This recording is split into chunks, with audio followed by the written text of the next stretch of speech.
তাড়াতাড়ি 1/r²। আগেটা কি ছিল বলতো? এটা 0 ছিল, এটা 0 ছিল, বাকিটা সেম। তো বাইরের পার্টটা দুটোতে সেম। ভেতরেরটাতে একটা সরলরেখা হবে আর একটাতে 0 হবে। এর প্রথমে এই যে প্রমাণ হলো এটা আর কোথায় কোনটা বড় বললে তো এদিকে দেখুন, যে কোনো পাতলা যদি এ থাকে, পাত থাকে, তাতে কোনো আধান দেওয়া আছে।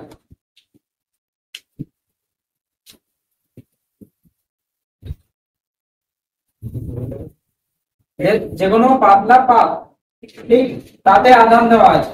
তার জন্য একে আমরা আঁকবো কিভাবে? যে কোনো একদিক থেকে দেখলে এমন দেখা দেবে, plus plus plus plus plus plus plus. এটা হচ্ছে ক্ষেত্র আধান ঘনত্ব, ঠিক। এর আর দূরত্ব যে ই হবে, এই ই হবে সিগমা বাই 2 এপসিলন নট।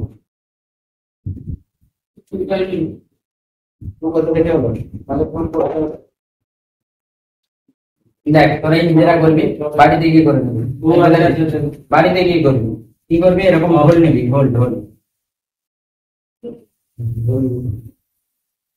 এরকম ঢোল বানাবি, ঠিক।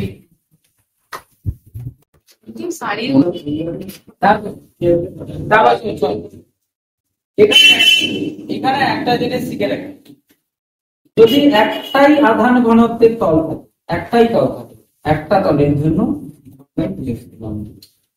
যদি দুটো তল থাকতো, এই পাশে একটা, এই পাশে একটা, তাহলে একটার জন্য সিগমা বাই 2 এপসিলন নট আর এই পাশের জন্য আর একটা সিগমা বাই 2 এপসিলন নট। তখন দুটো মিলে নেট যেটা হতো সিগমা বাই এপসিলন নট। এরকম কখন হয়? ধর কোনো পরিবাহী বলে দেবে, পরিবাহী পাত, তো আধান দিয়ে দিলে এই কি করে, দুই পাশে আধান চলে আসে, বাইরের কোণে ভেতরে থাকবে। তো আমি দুটো আধান ঘনত্ব পেলাম না, এই পাশেও সিগমা, এই পাশেও সিগমা। তো এই পাশের সিগমার জন্য এটা আসবে, এই পাশের সিগমার জন্য আরেকটা, তো দুটো যোগ হয়ে গেলে সিগমা এপসিলন হবে। ঠিক আছে?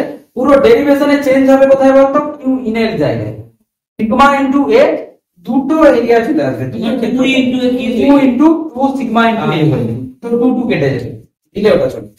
এই জন্য আমি বলছি সবসময় এটা খেয়াল রাখ, একটা যদি ক্ষেত্র তল থাকে তার জন্য সিগমা বাই এপসিলন, তো দুটো যদি থাকে দুটো যোগ হয়ে যাবে, যেটা আমরা ধারকে পড়বো। ঠিক আছে? তো এটা পরিবাহী হবে। এমনি যদি পাত বলে দেয় তাহলে এটা নেই, পরিবাহী বা বলে দেবে ধাতু। ঠিক বইতে লেখা আছে দেখবি, যে কোনো ধাতব পদার্থ যেরকম কোনো পরিবাহীর সামনে একদম কাছে নিকটবর্তী যে অঞ্চল আছে সেখানে ই যেটা হয় সেটা সিগমা বাই এপসিলন নট আছে। ঠিক আছে? দিয়ে একটা ছবি আঁকা আছে,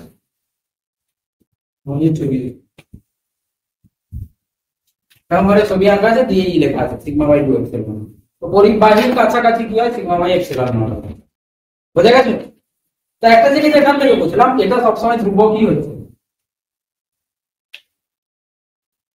কোনো আর বা কিছুই নেই এখানে, ধ্রুবক, এটাও ধ্রুবক। এখানে কমপ্লিট। আর কি বললি? এটা বেঁচে গেছে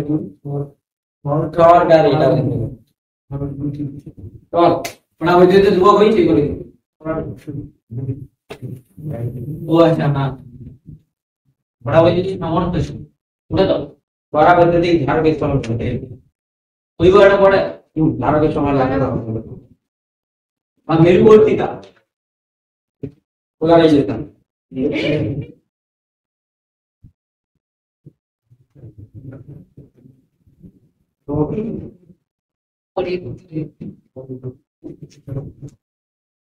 যে কোনো সুষম তড়িৎ ক্ষেত্রে, সুষম তড়িৎ ক্ষেত্রে দ্বিপলকে রেখে দিও, কি হবে? সুষম তড়িৎ ক্ষেত্রে দ্বিপল রাখা আছে, এটা মাইনাস কিউ আর এটা প্লাস কিউ। তো দ্বিপল কোন দিকে আছে? এদিকে আছে। দ্বিপল একটা ভেক্টর, দ্বিপলের ভ্রামক, তো এইভাবে পি আছে, আর এখান থেকে মাইনাস মাইনাস আর প্লাস। তো এটা যদি ই হয়, প্লাস কিউ এর উপর কোন দিকে এ লাগবে বল? এইদিকে কিউ ইনটু ই, মাইনাস কিউ এর দিকে উল্টো দিকে লাগে, সেটাও কিউ। তো এফ নেট কত হয়? জিরো হয়ে যাবে, এই পাশ কেটে যাবে, মাইনাস মাইনাস লিখবো না, দিক দিয়ে দিয়েছি, দিক দিয়ে দিচ্ছি আর মাইনাস লিখবো না, ঠিক আছে। তো কিউই ওইদিকে আর একটা কিউই এদিকে, তো দুজনে মিলে টানছে দেবো সমান বল দিয়ে, তাহলে কি হবে, তোর উপর নেট প্রযুক্ত বল শূন্য হবে। হ্যাঁ, দুটো দিকেই যাবে। যা হতে পারে, কিন্তু নেট প্রযুক্ত বল শূন্য। নেট প্রযুক্ত বল শূন্য মানে এমন নয় তোর আরাম লাগছে, এটা হবে না, দুই পাশ থেকে বল প্রয়োগ করতে চিপে দিয়ে একদম। তো সেটা ভাবি না, নেট বল শূন্য মানে আমি আরামে আছি, ঠিক আছে। ওরকম কোনো ব্যাপার না, এরকম টানছে তোকে টানলে ছিঁড়ে যাও যেতে পারবি। চল, ঠিক আছে, দেখছো তাহলে এখানে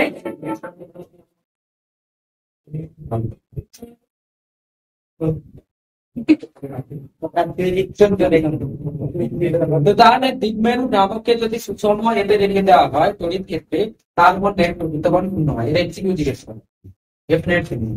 এরপরে টর্ক বের করছি আমরা, টর্ক জানি ভ্রামক। প্রথমে টর্কের একটু কনসেপ্ট বলে দিই। এরকম কিছু যদি ইউজ করা থাকে, এখানে যদি আমি বল প্রয়োগ করি, গোল গোল করে ঘুরবে, ঠিক এটা এটা আছে, ওখানে নিচে হতে পারে, বল প্রয়োগ করেছি এরকম করে ঘুরতে পারে, তাহলে বল প্রযুক্ত বল একটু এই দূরত্ব কি হয়ে যাবে, টর্ক হয়ে যাবে। এই বলের ক্রিয়া রেখা থেকে অক্ষের যে লম্ব দূরত্ব হবে সেটা গুণ করতে হবে, তো টর্ক হয়ে যায় আর ক্রস এ, যেটা আমি আর মনে কর লিখিয়েছিলাম। এটাকে আমি যদি শুধু মান লিখতে চাই, আর লম্ব এই চুপ কর একদম চুপ কর, না তুই আয়। আর লম্ব আরে, তো কি বলা হয়েছে, বলের ক্রিয়া রেখা থেকে অক্ষের লম্ব দূরত্ব তার সঙ্গে গুণ করবো, এর আর আর যেটা হবে অক্ষ দেখবো আর বলের ক্রিয়া রেখা দিয়ে আছে তার লম্ব দিবে। কখনো যদি এরকম বল প্রয়োগ করা হয়, এরকম বল প্রয়োগ করা হয়, তাহলে এদিকে আসবে আর অক্ষ থেকে লম্ব দূরত্ব ফেলে এটাকে আর লম্ব দেবে, তখন এটা হবে না। এটা বোঝানোর চেষ্টা হচ্ছে তখন। এটা যদি সোজা হয়ে যায় তাহলে লম্ব দূরত্ব উঠেই যাবে, বোঝা গেছে। এবার দেখ, একে আমি একটু ঘুরিয়ে দিয়েছি, মাইনাস কিউ আর এটা হচ্ছে প্লাস কিউ, তাহলে এইদিকে কিউই হবে আর এইদিকে কিউই হবে। এবার বল, নেট বল যদি শূন্য হয় টর্ক কি শূন্য হবে? নেট বল যদি শূন্য হয়, এবার বল, নেট বল যদি শূন্য হয় টর্ক শূন্য হবে? হতে পারে নাও হতে পারে, হতে পারে নাও হতে পারে। এখানে দেখ, এইখানে টর্ক শূন্য হবে, ঘুরবে না, এখানে ঘুরবে না, দেখ এটাকে আমি এমন ফেলছি, কিন্তু হবে না, কিন্তু আমি যদি একটু এটাকে বাঁকিয়ে দিই ঘুরে যাবে। তার মানে নেট প্রযুক্ত বলে এই ক্ষেত্রে ঘুরবে, একে ছেড়ে দিলে আবার ঘুরে যাবে, এরকম করে ঘুরে যাবে। আমি একে ধরে ধরে ধরে ধরে এরকম করে নিয়ে ছেড়ে দিলে আবার ঘুরে যাবে, ঠিক আছে। তো তাহলে টর্ক কি হবে, এফ নেট যদি জিরো হয়, যে কোনো বিন্দুর অ্যাবাউটে যে কোনো বিন্দুর সাপেক্ষে টর্ক ধ্রুবক হবে, ঠিক। তো আমি এর সাপেক্ষে টর্ক নিচ্ছি, কি হবে বল, এই দূরত্ব যদি 2l হয়, টর্ক ওর সাপেক্ষে কি হবে, আর এটা থিটা,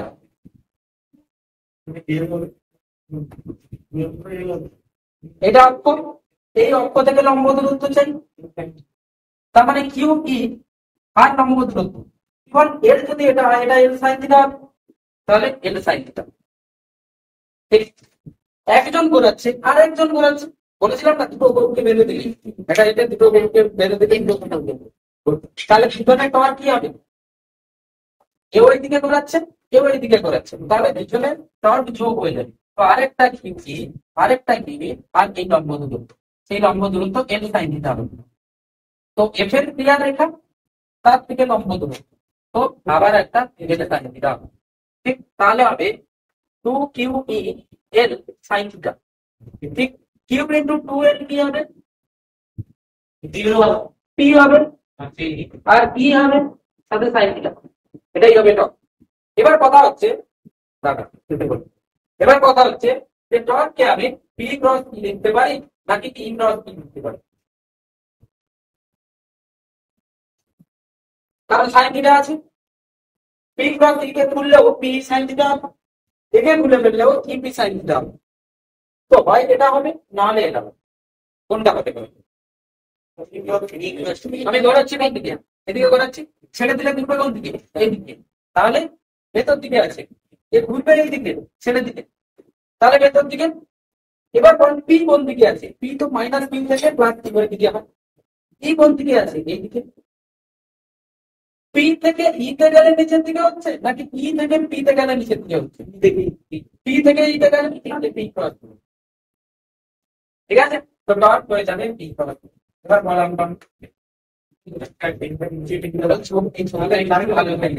ছবিটা এখানে প্লাস কিউ এর সাপেক্ষে নিচ্ছি। তো এটা এল ছিল, তো লম্ব দূরত্ব কি হয়ে যাবে, এটা যদি থিটা হয় এটা এল সাইন থিটা, যেহেতু 2l নিয়েছিলাম। তো এখানেও লম্ব দূরত্ব কি হবে, এটা সাইন থিটা হবে। ঠিক। তো ডট লেখার সময় বল কত লাগছে, বল লাগছে কিউ ই, আর অক্ষ থেকে দূরত্ব এল সাইন থিটা। তো বল লিখতে লম্ব দূরত্ব Q E L sine theta, Q E L sine theta বুঝতে পারছেন? তো দুটো যোগ করবে। এবার বল কত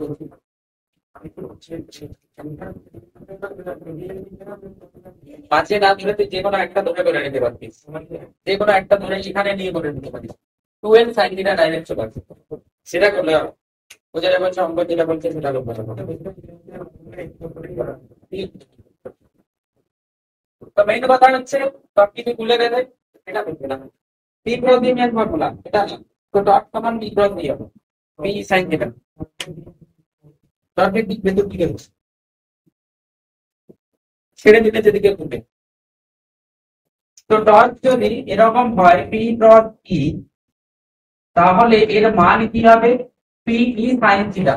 তো সবসময় আমি কি করবো, পির দিক দেখবো, ইর দিক দেখবো, তাদের মধ্যবর্তী কোণ দেখবো, দেখলে আমি ডট পেয়ে যাবো। এবার বল এর সর্বোচ্চ হবে কখন, 90 ডিগ্রি, 90 তে। তো সর্বোচ্চ হবে পি ই ডট যখন থিটা 90 হবে। তারপর নিম্ন কত হবে, 0 0 হয়ে যাবে, কেউ মাইনাস ধরবে না। তার মাইনাস 4 মানে টর্ক কি হচ্ছে, নেগেটিভ ডিরেকশনে হচ্ছে।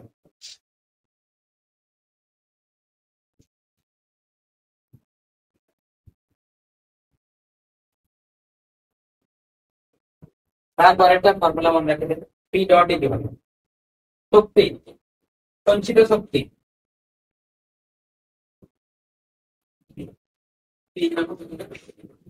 যে কোনো দ্বিমেরু ভ্রামককে, এই শোন এদিকে, ওই শুভম তোরা এদিকে কর, এদিকে কর, এদিকে কর, কর কর কর দে। না না তুই কর, এখানে না দেখ।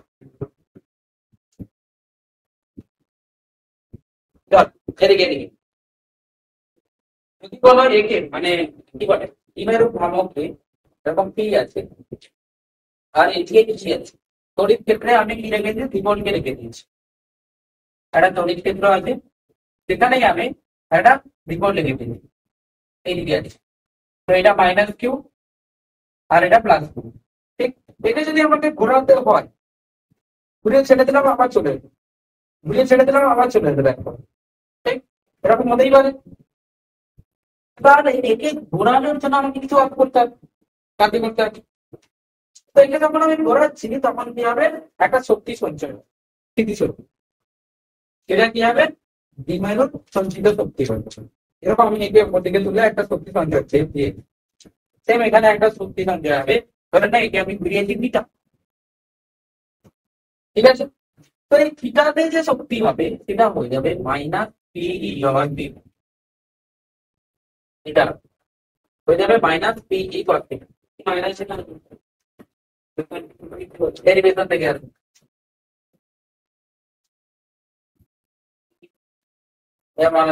ডেরিভেশন বুঝতে দেখি, যে কোনো থিটাতে সঞ্চিত শক্তি যেটা হবে minus P E cos theta. একে কাজে লাগাবো কিভাবে, দেখ একে কাজে লাগাবো কিভাবে, এদিকে দেখে নেই।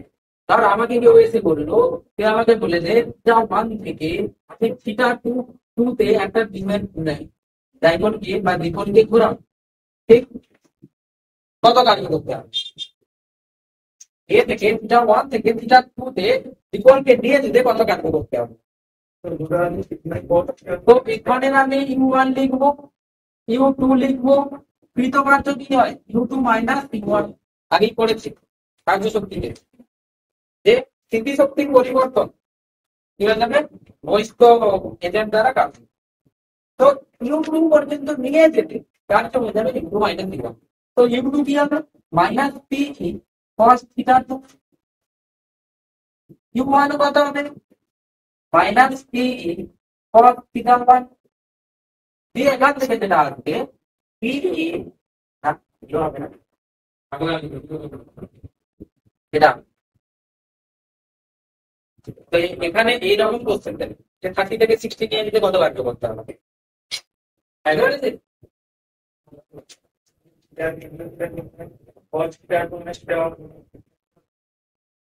মানটা চিনি থিটা মাইনাস থিটা টু করে দেবে না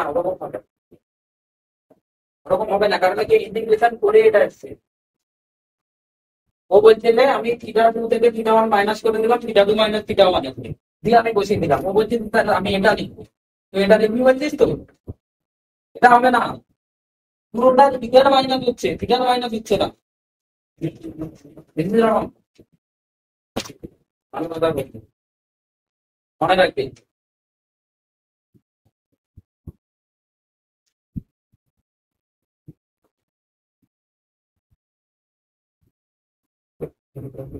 এখানে ইউ ইউ সর্বনিম্ন কোথায় হবে বলতো 0 এটা ইকুয়াল টু 90 তে আর সর্বোচ্চ কি হবে পি এটা ইকুয়াল টু 0 ধরতে পারি বা 180 ধরতে পারি 180 হলে কত